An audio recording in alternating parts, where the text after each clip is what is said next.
As lang po sana ako, ang partner ko po 17 years nang hiwalay sa asawa niya. Umalis kasi ang babae nasa Pinas, while nasa Canada si lalaki at naiwan ang 3 nilang mga anak sa biyanan niya. Nang lalaki kasi si babae, ng 5 beses, at nung ika-5 beses na hindi na pinatawad ng partner ko. Nagkabalik. Teka, ang lalaki tapos may partner siya. Mhm. Di pareho lang sila na may kinakasama. Mukhang Di siya ba? yung nagdekor. Nang lalaki kasi si babae ng 5 times. Mm-mm. At no ika-5 times na hindi na pinatawad ng partner ko. Oo. Di pareho silang may Hindi rin Opo. silang kasal. Hindi rin sila. Oo, nga tuloy nyo nga. Ang ganda ng Okay. kwento na yan. kahit may partner na, hinahabol pa yung isa na mayroong iba. Mm-mm. Sige, nagkabalikan na po kami. Ng partner ko kasi BF ko po siya noong wala pa siyang asawa at mga anak.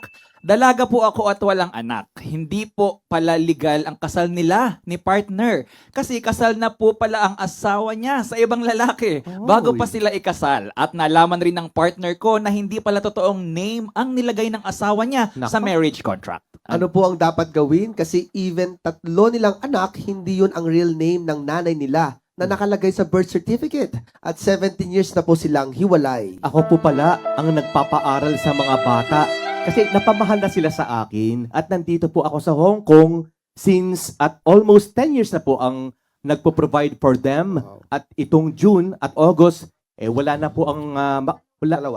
dalawa na po ang makakatapos sa college. Wala rin pong kakayahan si lalaki para ipa-annul or void ang kasal nila kasi malaki po ang gastos kasi nagagrab or angkas lang si partner ko.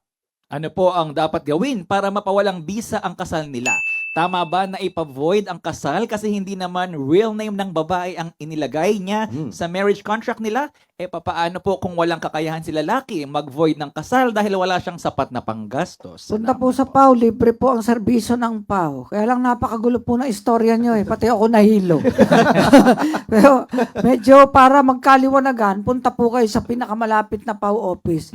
Pag po ang PAW ang nag-assist sa petition for declaration of nullity of marriage or petition for annulment, ay walang bayad ang serbisyo ng PAW. Zero.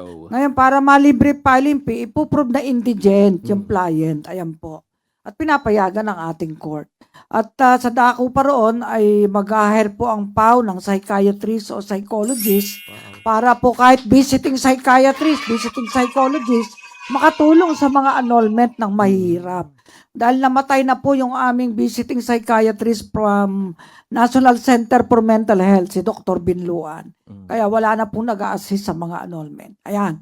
Para po, libre sa mahihirap ang psychiatrist.